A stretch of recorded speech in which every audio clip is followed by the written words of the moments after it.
Wagwan people, and welcome back to Kevin Does Cooking. In this, the second episode, we're going to try something that I have never tried before, which clearly makes me a brilliant person to do a tutorial on it.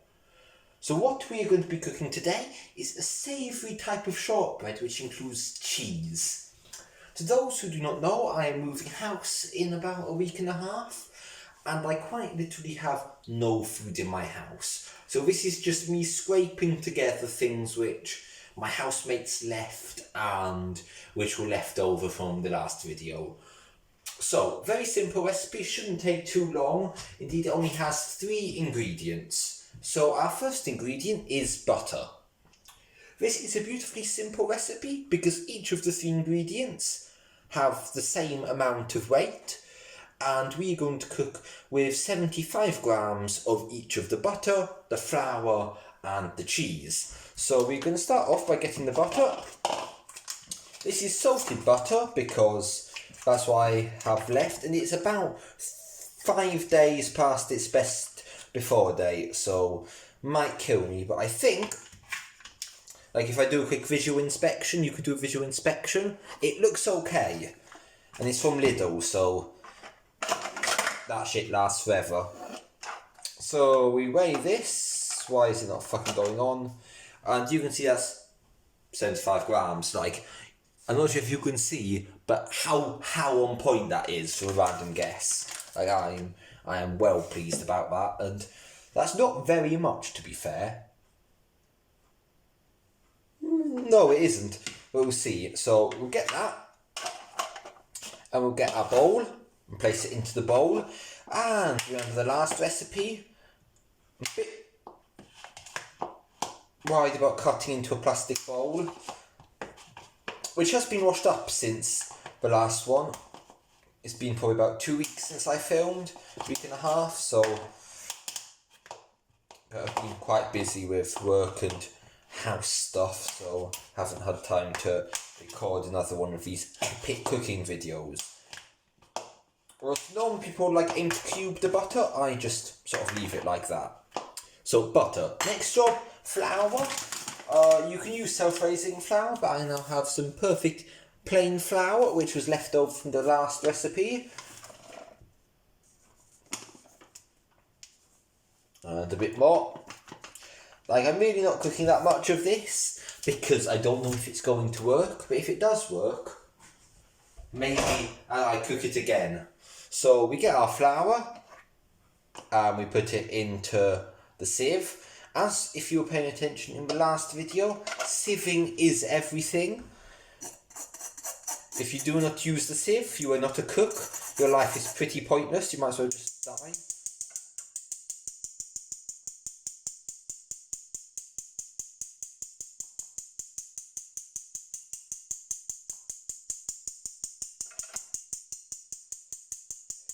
So there, now we have the butter, and we have the flour, and now the next thing, the cheese. Now I would love to have a nice block of cheese in my house, but all I have at the moment is these 10 British mature cheddar slices which my housemate left. They've probably been open for about 2 weeks, but they smell cheesy, so that's fine. So what I'm going to do is I'm going to get the slices and put them sort of like this. Quite bendy still, which I'm quite impressed by. And I've now got my grater, and I'm going to try and do this without cutting open any fingers.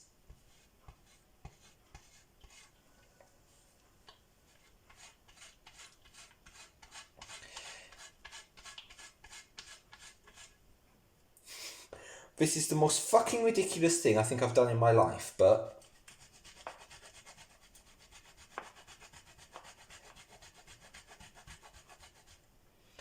it does seem to, I'm getting some cheese out the other side. I'm going to just eat the bits which break away. To be brutally honest, it tastes fine.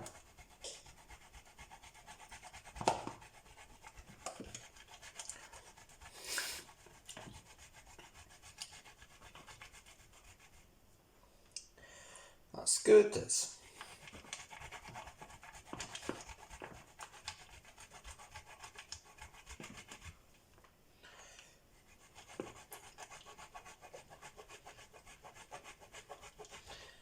This is not going as well as I might have hoped. But it's going somewhere. Okay, that is some cheese. Now let's get the cheese which has fallen off and reform it into a ball. Then, first thing, you can't reform cheese.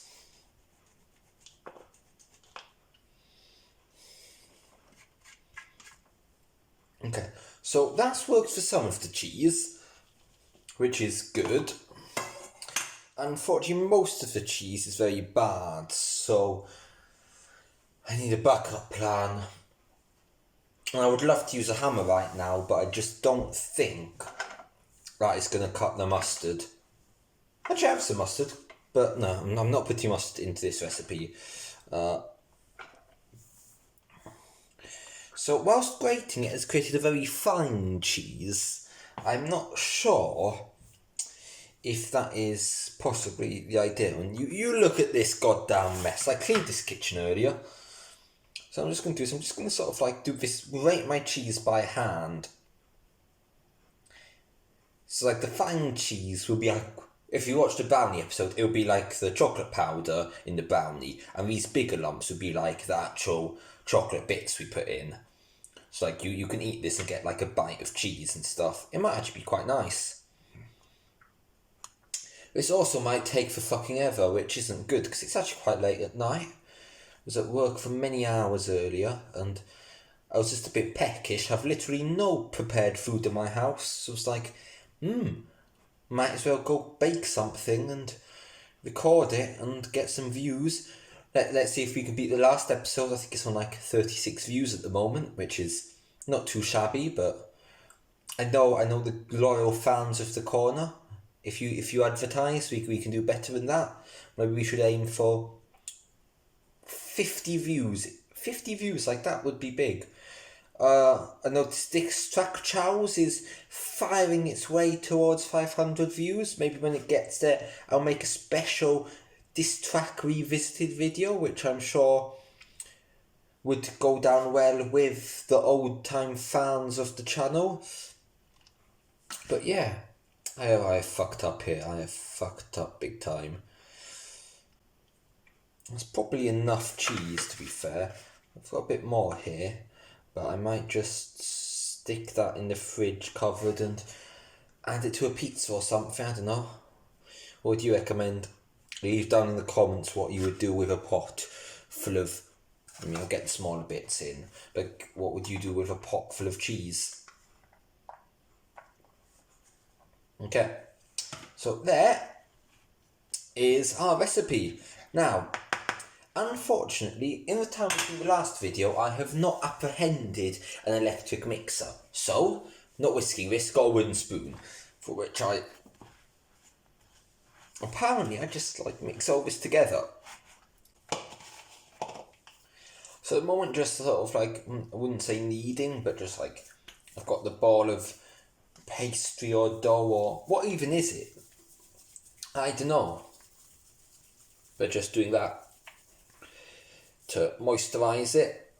It's quite a moist liquid, so you can definitely tell it's a bit hot.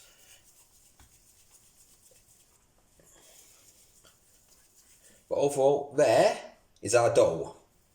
So next job is just to give my hands a quick wash with cold water, because I'm not really caring about getting rid of bacteria. I've done that already about a lot of times, because no coronavirus in this kitchen. If it was, that would be bad.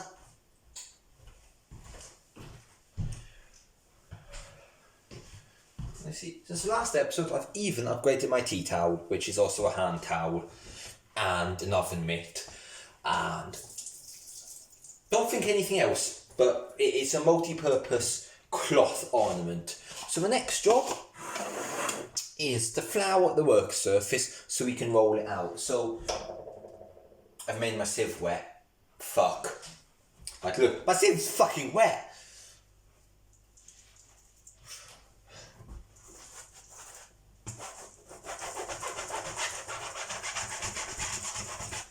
tea towel is also quite wet from me using it as a hand towel. But there is a mostly dry sieve.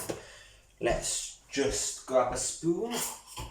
Because you don't want to use too much flour, though my bag is still looking quite full. I think I've used probably more than I have actually in the recipe there, but that's fine. Just by hand. Looks like I've had a small accident with a large quantity of cocaine, but I assure you, I have not had an accident with a large quantity of cocaine. Okay. Now I just got all the flour which I had on my hands and put them on my shorts, and now I look like I have gone climbing up like a mountain or something.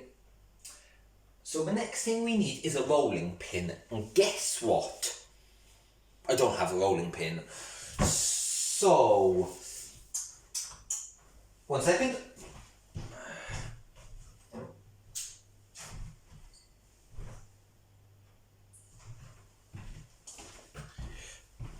Here is a mostly empty bottle of Aldi vodka. Really quite a shit vodka, that's why it's not empty. But as a rolling pin, rather than as a drink, I think it has real perspective. So what we do is we coat the vodka in flour, and the flour acts as a non-sticky thing to the dough. So we get our dough and we roll it around in the flour. Once again, this should hopefully mean that the rolling pin vodka does not stick to it. Once again, I'm not too worried about respecting the dough in this case. And I don't even know why I have a rolling pin when my arm seems to be good enough, but we're just going to gently roll it.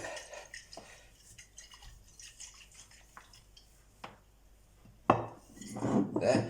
And that you're going to want to be about 1 centimetre thick, which I have right there. Now next you need a cookie cutter. I do not have a cookie cutter, but I do have this glass, which, as you can remember in the last video, was used for eggshell removal. But before we do that, I need to grease up a baking tray. Here is a baking tray. So we're just going to move you around to there. Baking tray.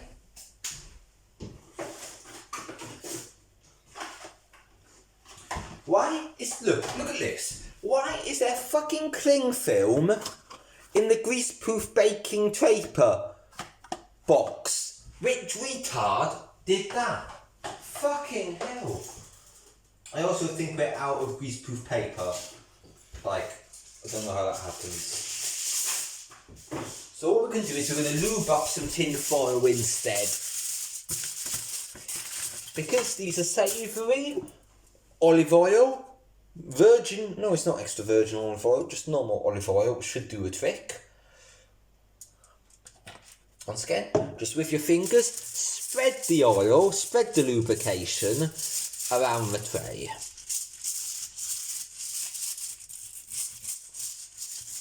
Now I'm also going to put my oven to heat up. Sorry about the humming noise, and I'm going to heat that to about 160 degrees centigrade. If you want to know what it is in Fahrenheit, I don't give a shit. It's probably about 500, 400, 300, about 300, I don't know. It's hot, but the same as it is in centigrade in heat, just, I don't know. I can tell you in Kelvin it's going to be about 430, if that helps.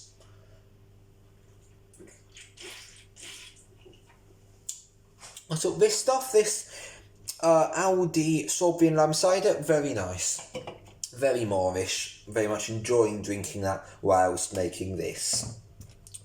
So now we're going to turn that around. You don't want to see the mess of my floor. So you see, I flour at the edge of this. Go in. Like, I think it's going to make about, and then very gently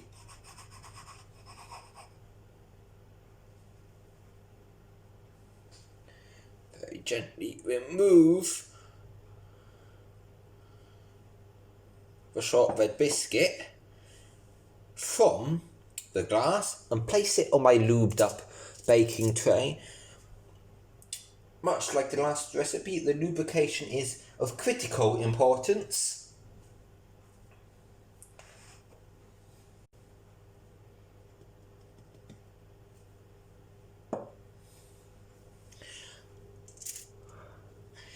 And then obviously with something like this, you just get your dough, you work it, and that isn't a concern much. And then I get my vodka,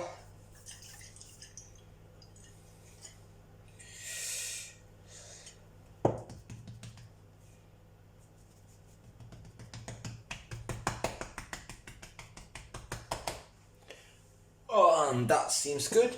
You want very especially them all your cookies to be about the same size, so they're all cooked at the same time. You don't want like half your cookies to be perfectly made and half to be raw.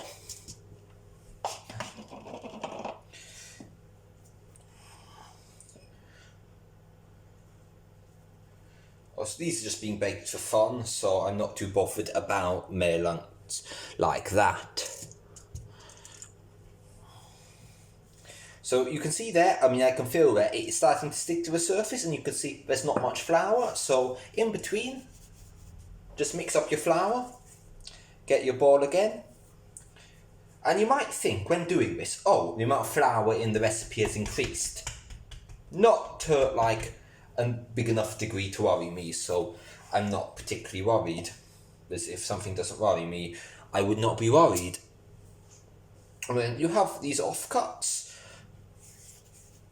You can use them to like make another small one, which I'm doing right now, even after I said about the same size thing, or you could use it to decorate the top of the other ones. And the great thing about this recipe is, you see I have a glass here, I have a bottle of vodka here.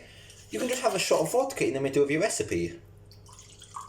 That is the best thing about this.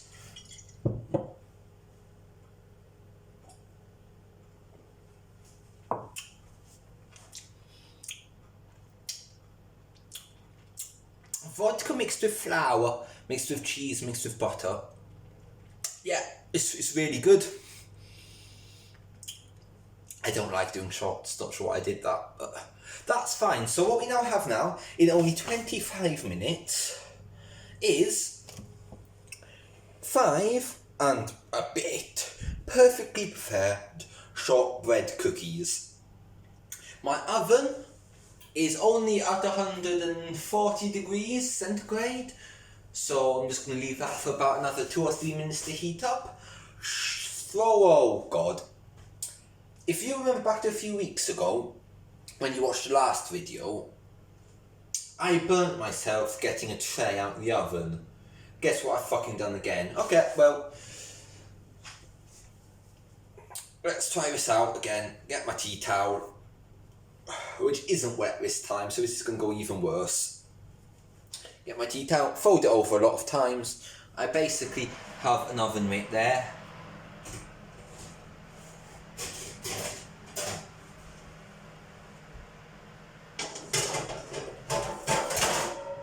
Oh, I did not burn myself that time, which is good to hear, because burning yourself is painful.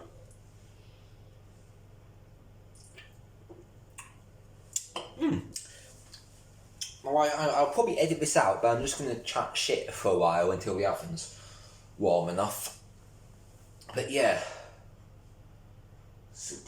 like that is actually shit vodka. Like I'm no vodka connoisseur, but random Aldi vodka which has been lying around my house for a little while.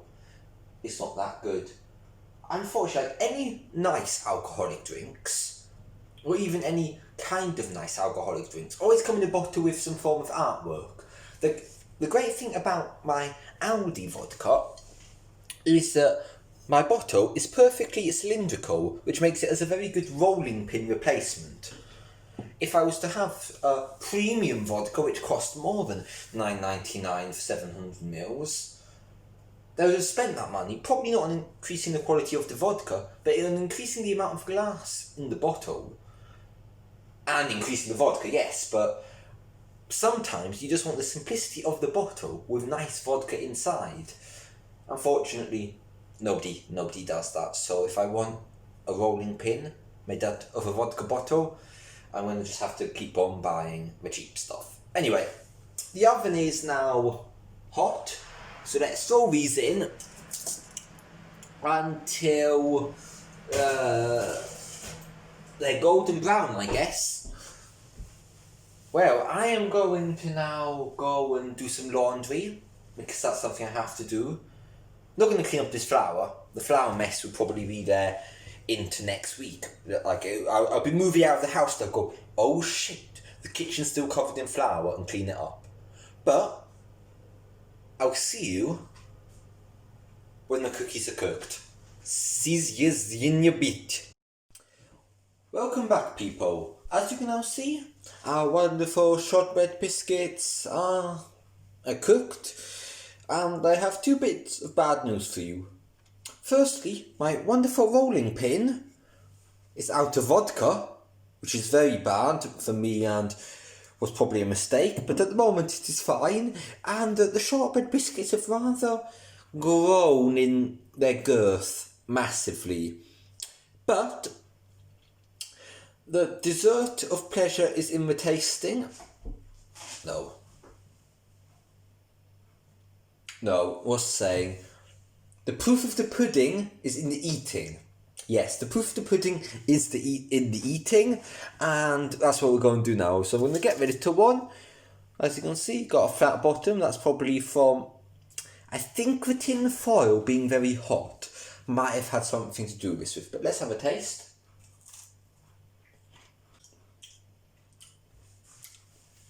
Okay, so what to say about these creation? It's quite dry. I mean, there's an inside cut. It's very dry. It's like eating sawdust. The cheese that is there tastes a bit like if you've overcooked a pizza and you have that sort of brown layer of burnt cheese on top. Tastes quite a lot like that. Very crunchy, but I think the middle of some of these will be a bit better, and overall, quite nice. Surprisingly.